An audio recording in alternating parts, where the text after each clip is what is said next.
नमस्कार।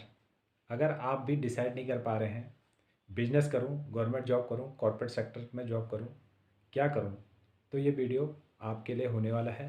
और बहुत सारी इसमें टिप्स आपको बताई जाएंगी कि आपके लिए कौन सा चीज़ सूटेबल रहेगा, बिजनेस सूटेबल रहेगा या कॉर्पोरेट सेक्टर में जॉब सूटेबल रहेगी या गवर्नमेंट जॉब सूटेबल रहेगी, या गवर्नमेंट जॉब मिलेगी तो कहाँ पे मिलेगी, कैसे मिलेगी, क्या करना पड़ेगा, या कॉर्पोरेट सेक्टर के लिए क्या करना पड़ेगा, और अगर बिजनेस खोलना है तो फिर बिजनेस के लिए क्या करना पड़ेगा। तो ये पूरे वीडियो में हम विस्तार पूर्वक स्टेप बाय स्टेप बात करेंगे।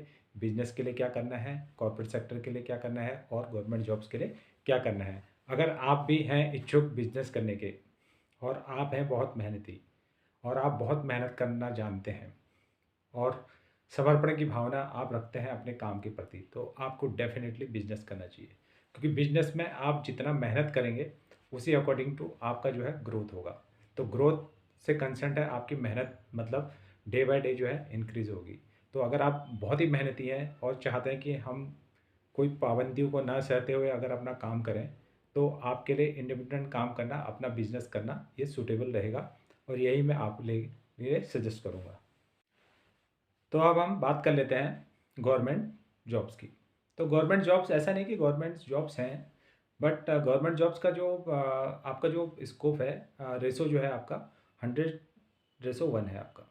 तो 100 में से जो है एक बच्चे को आपको गवर्नमेंट जॉब मिल सकती है। मतलब कहने का थिंग्स क्या है, अगर हमारी आबादी अगर 200 करोड़ हो गई तो 200 करोड़ में से केवल 1 करोड़ लोग को ही आपको गवर्नमेंट जॉब मिलनी है।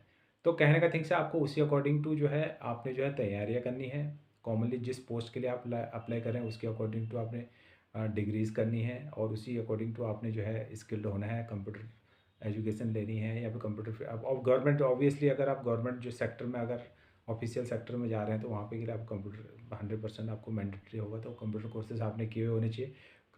और साथ साथ में अगर आप सोच रहे हैं कि गवर्नमेंट जॉब में अपने फोर्सेस सेक्टर में जाना है या आपका पुलिस सेक्टर में जाना है, तो उसके लिए जो आपका अलग अलग क्राइटेरिया है वो मापदंड आपने क्लियर करने होते हैं। तो प्रथम प्राथमिकता आप लोगों की जो गवर्नमेंट जॉब के लिए आपका जो एकेडमिक एजुकेशन क्लियर करके आप जो है कहीं पे भी जो है अप्लाई कर सकते हैं। तो ये रहेगा आपका गवर्नमेंट सेक्टर के लिए। तो गवर्नमेंट सेक्टर के लिए उतना है नहीं, थोड़ा आपको मेहनत करनी पड़ती है थोड़ी सी, और अगर आप थोड़ी मेहनत ठीक ठाक से कर लेते हैं तो गवर्नमेंट पोस्ट आप निकाल लेते हैं। अब बात कर लेते हैं हम कॉर्पोरेट सेक्टर की।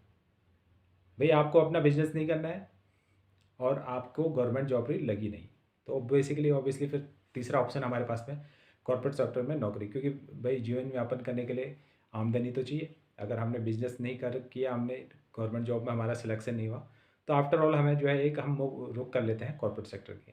अब कॉर्पोरेट सेक्टर में रुक करने से पहले हम क्या चीज़ जो करें जो बहुत ज़रूरी है। तो सबसे पहले आपका कॉर्पोरेट सेक्टर में जब भी आप कहीं पे भी अप्लाई करते हैं तो आपका रिज्यूम, आपके रिज्यूम की वहाँ पे ज़रूरत पड़ती है। तो रिज्यूम किस तरह से लिखना है आपने, और बेसिक थिंग क्या है, आप किस चीज़ के लिए अप्लाई करो वो चीज़ मेन मायने रखता है। अगर आप किसी सॉफ्टवेयर डेवलपिंग कंपनीज में काम कर रहे हो तो आपको जो है आपका जो है एकेडमिक क्वालिफिकेशन के साथ साथ में सॉफ्टवेयर डेवलपिंग कंपनी में काम करने की उस तरह की स्किल होनी चाहिए आपके पास में। आपने कोई सॉफ्टवेयर डेवलपिंग के कोर्सेज किए होने चाहिए, आपने प्रोग्रामिंग के कोर्सेज किए होने चाहिए, कोडिंग के कोर्सेज किए होने चाहिए। मतलब ये डिपेंड करेगा कि आप किस वर्क के लिए अप्लाई कर रहे हैं। आप मैनेजिंग में कर रहे हैं आप तो आपको मैनेजमेंट के कोर्सेज किए होने चाहिए आपने। अगर आप किसी ऑफिस में देख रहे हैं, आप ऑफिस में अकाउंट्स में वो देख रहे हैं, तो आपने ऑफिस ऑटोमेशन के कोर्सेज किए हुए होने चाहिए आपने। तो डेफिनेटली आप देखो कॉर्पोरेट सेक्टर में जो है किस चीज़ के लिए आप अप्लाई करो, उस चीज़ से रिलेटेड आपका जो है स्किल डन है या नहीं है। कॉर्पोरेट सेक्टर मेन डिपेंड करता है आपकी स्किल पे। और दूसरी बात एक चीज़ बताना चाहूँगा मैं, अगर आप रिज्यूम बनाते हैं तो रिज्यूम के साथ साथ में आपका लिंक्डइन पे अपनी एक प्रोफाइल बिल्डअप करें। प्रोफाइल आपकी ओपन होनी चाहिए, क्लियर होनी चाहिए, क्योंकि आज की डेट में अगर आपके बारे में अगर किसी ने अच्छी से जानना है तो आपके लिंक्डइन प्रोफाइल से वो जज कर लेता है कि बंदा किस तरह का है, हार्ड वर्किंग है, डेडिकेटेड है, किन लोगों से टच में है, कैसे लोग इसके टच में हैं। तो इससे बहुत कुछ उसके बारे में जानकारी पता चल जाती है।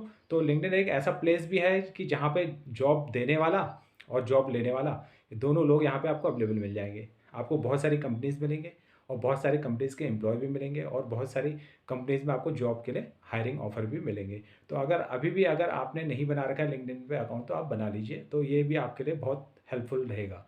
तो ऑब्वियसली बहुत सारे जॉब्स जो लिसनिंग करता है लिंक्डइन पे, क्योंकि जॉब देने वाला और लेने वाला दोनों वहाँ पे अवेलेबल मिल जाते हैं। तो दोनों एक दूसरे को आपस में आप जान सकते हैं, किस तरह की कंपनी है, किस तरह के वहाँ के लोग हैं, किस तरह का वहाँ का मैनेजमेंट है। तो ये आपको बहुत ईजिली उस प्रोफाइल से आपको पता चल जाता है कि भाई इस कंपनी को किस तरह के लोग चाहिए होते हैं। तो छोटे-छोटे हैं, जॉब्स की कमी नहीं है, काम की कमी नहीं है, बस थोड़ा-सा हमने जो है मेहनत करनी है, थोड़ा-सा डेडिकेशन दिखाना है।